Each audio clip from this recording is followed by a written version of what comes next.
ಕಾಂಗ್ರೆಸ್ ಸರ್ಕಾರದಲ್ಲಿ ಮತ್ತೊಂದು ಬೃಹತ್ ಹಗರಣ. ವಾಲ್ಮೀಕಿ ಅಬಕಾರಿ ಬಳಿಕ ಅಂಗನವಾಡಿಯಲ್ಲೂ ಸಹ ಅಕ್ರಮ ನಡೆದಿರತಕ್ಕಂತ ಆರೋಪ ಕೇಳಿ ಬರ್ತಾ ಇದೆ. ಯಾವುದೇ ಟೆಂಡರ್ ಇಲ್ಲದೆ ಕೋಟಿ ಕೋಟಿ ರೂಪಾಯಿ ಮೌಲ್ಯದಲ್ಲಿ ಟಿವಿಗಳನ್ನು ಖರೀದಿ ಮಾಡಲಾಗಿದೆ. ರಾಜ್ಯದ ಅಂಗನವಾಡಿಗಳಿಗೆ 10,000ಕ್ಕೂ ಹೆಚ್ಚು ಟಿವಿಗಳನ್ನು ಖರೀದಿ ಮಾಡಲಾಗಿದೆ. ಕಾಂಗ್ರೆಸ್ ಸರ್ಕಾರದಲ್ಲಿ ಮತ್ತೊಂದು ಬೃಹತ್ ಹಗರಣ. ವಾಲ್ಮೀಕಿ ಆಯಿತು, ಅಬಕಾರಿ ಆಯಿತು, ಈಗ ಟಿವಿ ಹಗರಣ. ಯಾವುದೇ ಟೆಂಡರ್ ಇಲ್ಲದೆ ಕೋಟಿ ಕೋಟಿ ರೂಪಾಯಿ ಮೌಲ್ಯದ ಟಿವಿಯನ್ನು ಖರೀದಿ ಮಾಡಲಾಗಿದೆ. ರಾಜ್ಯದ ಅಂಗನವಾಡಿಗಳಿಗೆ 10,000ಕ್ಕೂ ಹೆಚ್ಚು ಟಿವಿಗಳನ್ನು ಖರೀದಿ ಮಾಡಿರತಕ್ಕಂಥ ಒಂದು ವಿಚಾರ ಗೊತ್ತಾಗ್ತಾ ಇದೆ.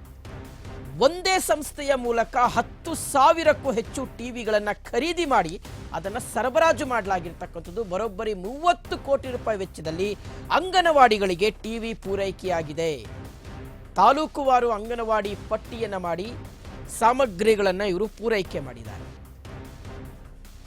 ಏರ್ವೇವ್ ಅನ್ನುವ ಕಂಪನಿಯ ಮೂಲಕ ಅಂಗನವಾಡಿಗಳಿಗೆ ಟಿವಿಯನ್ನು ಪರ್ಚೇಸ್ ಮಾಡಿ ಕೊಟ್ಟಿದ್ದಾರೆ. ಒಂದು ಯೂನಿಟ್ ಬೆಲೆ 31,187 ರೂಪಾಯಿ 50 ಪೈಸೆ. ಐ ರಿಪೀಟ್, ಒಂದು ಯೂನಿಟ್ ಅಂದ್ರೆ ಒಂದು ಟಿವಿಯ ಬೆಲೆ ಇವ್ರು ಕೊಟ್ಟಿರೋದು 31,187 ರೂಪಾಯಿ 50 ಪೈಸೆ.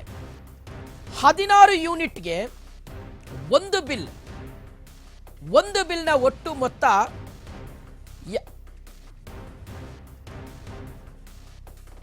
4,99,999 ರೂಪಾಯಿ.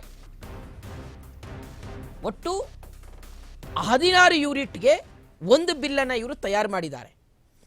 ಅಂದರೆ ಒಂದು ಟಿವಿಯ ಬೆಲೆ 31,187 ರೂಪಾಯಿ 50 ಪೈಸೆ ಆದರೆ ಒಂದು ಯೂನಿಟ್ 16 ಯೂನಿಟ್ಗೆ ಒಂದು ಬಿಲ್ಲನ್ನು ತಯಾರು ಮಾಡ್ತಾರೆ. ಅಂದರೆ 16 ಟಿವಿಗಳನ್ನು ಸೇರಿಸಿ ಒಂದು ಯೂನಿಟ್ ಅಂತ ಒಂದು ಬಿಲ್ ಅಂತ ರೆಡಿ ಮಾಡ್ತಾರೆ. ಆ ಒಂದು ಬಿಲ್ನ ಮೊತ್ತ 4,99,999 ರೂಪಾಯಿ. ಹೀಗೆ 16 ಯೂನಿಟ್ಗಳಿಗೆ ಒಂದು ಬಿಲ್ನಂತೆ ಆಯಾ ತಾಲೂಕುಗಳಿಗೆ ಅದನ್ನು ಸರಬರಾಜು ಮಾಡಿದ್ದಾರೆ. ಅಂದರೆ 16 ಟಿವಿಗಳನ್ನು ಒಂದೊಂದು ತಾಲೂಕು ಕೊಟ್ಟಿದ್ದಾರೆ. ಇವರು ಮನಬಂದಂತೆ ದರವನ್ನು ನಿರ್ಧರಿಸಿ ಟೆಂಡರ್ ಅನ್ನು ಕರೆಯದೆ ಟಿವಿಗಳನ್ನು ಖರೀದಿ ಮಾಡಿರ್ತಕ್ಕಂತಹ ಅತಿ ದೊಡ್ಡ ಹಗರಣ ಈಗ ಬೆಳಕಿಗೆ ಬಂದಿರತಕ್ಕಂಥದ್ದು. 10,000ಕ್ಕೂ ಹೆಚ್ಚು ಟಿವಿಗಳನ್ನು ಖರೀದಿ ಮಾಡಲಾಗಿದೆ. 30 ಕೋಟಿ ರೂಪಾಯಿಯನ್ನ ಇದಕ್ಕೋಸ್ಕರ ಇವರು ವೇಹಿಸಿದ್ದಾರೆ ಅನ್ನುವ ವಿಚಾರ ಗೊತ್ತಾಗ್ತಾ ಇದೆ. ಟೆಂಡರ್ ಕರೆಯದೆ ನಿಯಮಗಳಲ್ಲಿನ ನ್ಯೂನತೆಯನ್ನು ಬಳಸಿಕೊಂಡು ಕೊಟೇಶನ್ ಆಧಾರದಲ್ಲೇ ರಾಜ್ಯದ 10,000ಕ್ಕೂ ಹೆಚ್ಚು ಅಂಗನವಾಡಿಗಳಿಗೆ ಒಂದೇ ಸಂಸ್ಥೆಯ ಮೂಲಕ ಟಿವಿಗಳನ್ನು ಸರಬರಾಜು ಮಾಡಲಾಗಿದೆ.